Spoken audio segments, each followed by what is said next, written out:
Masquerade say Mure Zimbabwe, welcome to our channel Zoom Confessions and Deep Secrets. Kana kari kutanga kukuya paneno channel, please don't forget to subscribe. Kana jungwa gara waka subscribe, but don't forget to comment and share this video. Nasi Mure Zimbabwe takuigira inyaya ya buditswa ne one of my bishops muno Zimbabwe uyo abuda achitara pamusoro pe a protest iyo irikunze irikurongwa nema-churches kuti SADC intervene mu the political situation muno Zimbabwe. This bishop ataura they wrote a petition kuma ambassadors akati one day munyika zvakare nema-organizations nema-churches akati one day kuti vanenge vachibatana navachiprotesta kuti SADC iwanikwe ichipindira mu political crisis iri muno Zimbabwe. Tikati kuwesta nguva imwe tisati kuti muonzwa zvataurwa nabishop ava, mutizo zvamuri kufunga pamusoro penyaya iyi mu comment section. Zhinji mupfungwa dzavo dziri kupishana, vamwe vaine maonero avo, but isusu manje vemba yekutenda hatirarami nekuona kwenyama, tinorarama nekutenda. Ndosaka shoko raMwari chiti the just shall live by faith. Nyaya protest tiri kungoinzwa, but ndati nhasi regedza ndingotora mukana uno nditaure kumhuri yeZimbabwe. I've been doing videos. I'm a leader of Zimbabwe Intercessors Movement, where we have a group of people interceding and praying for the nation of Zimbabwe. And these people, as I'm speaking right now, want to report 24-hour chain prayer. Tatiri pama 60 days atakapedza musi Monday, praying for the nation of Zimbabwe according to Cindy Jacobs' prophecy that Zimbabwe will be a jewel once again, will be a bread basket of Africa. The women shall lead first and men shall follow. God is pouring the Deborah anointing upon every woman. So tirikufamba muchiprofita, tirikufamba, but chiprofita chisina action achibatsire. So as we were praying as Zimbabwe Intercessors Movement, mwaraitaura nevanhu vakasiyana, and kunyora kwatanga tichiita matsamba nekudeliver. We have delivered so far. We have written letters of petition to ZANU-PF. Kana Mwari vakatiitira zvakanaka, tichakutumirai mapicture, tichakutumirai mavideos ezvinhu zvatanga tichiita according to our faith. Kana Mwari vakati this year is gore rekuwanirwa nyasha kwenyika yeZimbabwe, then we don't want to see people folding their hands vasina chavari kuita. Nyaya haisi yekupandukira hurumende. Nyaya iripo, the first stage is yokuti vanhu ma-politicians ngaataurirane basa reke. Isusu, I'm so sorry for those other church leaders and other church organizations that has been captured either by ZANU-PF or by the opposition.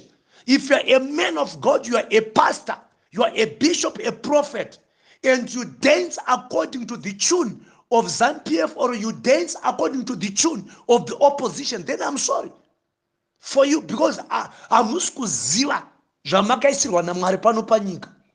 Mwari vakatiisira pano panyika kuti tive vamiririri vehurumende iri kudenga, toimirira pano panyika.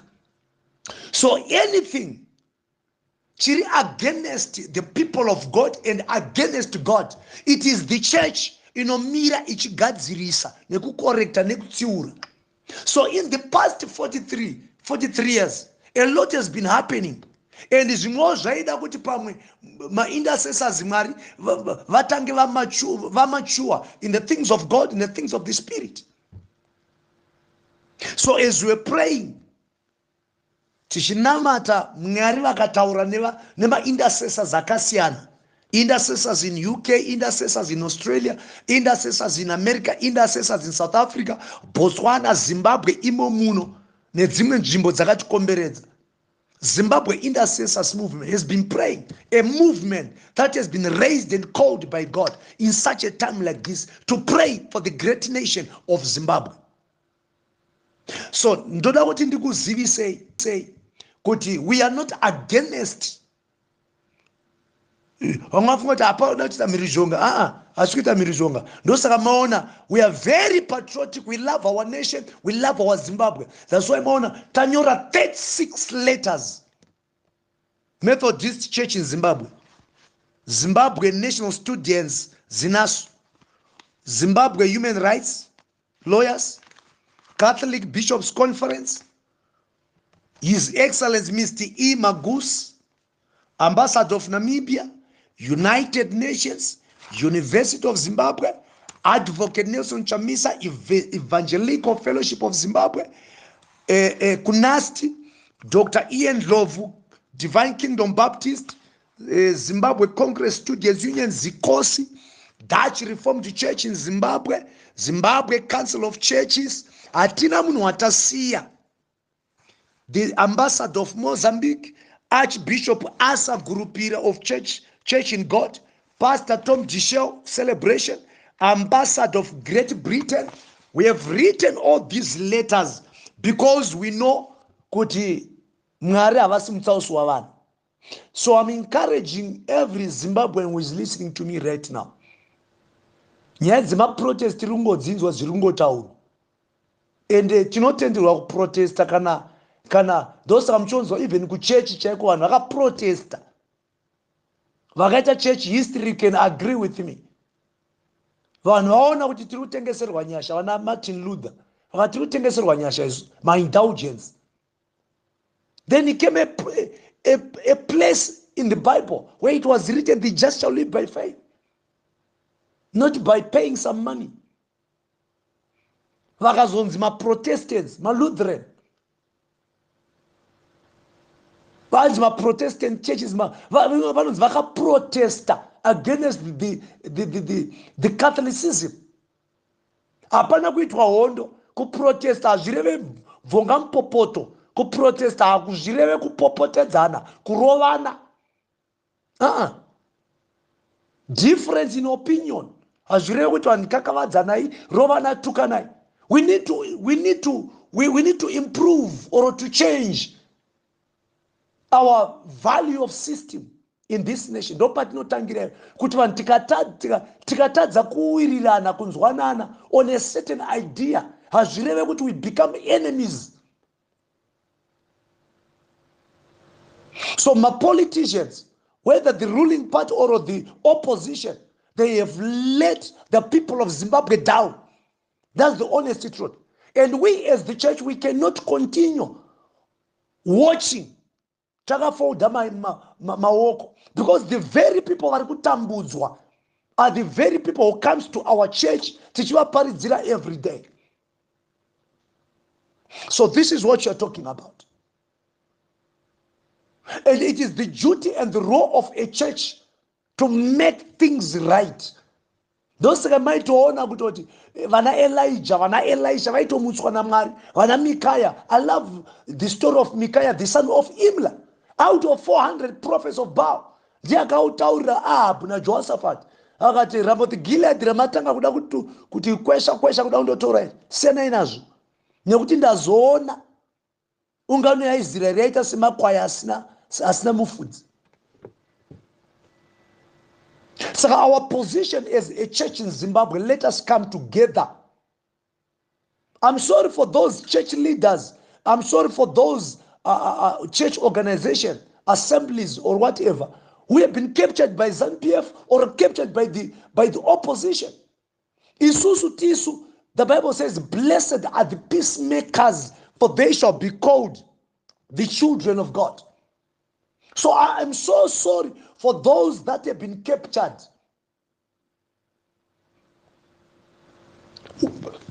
We are saying, my elections, right now we are deeper election mode, things are not okay. Things in Zimbabwe are not okay. So what's the way forward? Let us come together. Let us put our differences together. If you are going to protest, hasukureva kuti vanhu vari kundoita hondo, vanhu vari kundodii, tinotonotondo-applya kutokumbirawo tsamba, kwete kundoimba kuti pasina nhingi. Chechi hatitenderwe kuti pasina ED. Chechi hatitenderwe kuti pasina Chamisa. Hatitenderwe kuti pasina nezvimbwasungata. Because the church represents God. Saka my politicians don't to pasina ningi. But we as the church, handi goni kumira chiti pasi na Munangagwa, handi goni kumira chiti pasi na Monzora, handi goni kumira chiti pasi na Chamisa. Because we are the light and the salt of the earth. But where kana paine patadzikwa ngapagadziriswa. Like right now we are in the mood of correcting every piece where we think justice has never been served for an ordinary Zimbabwean citizen. This is what you're talking about. So we are going to have a press conference. Matsamba Esaya, we are going to have a press conference. Taura, each and every organization yataka sendera these petitions. And also, what are the contents of the letters?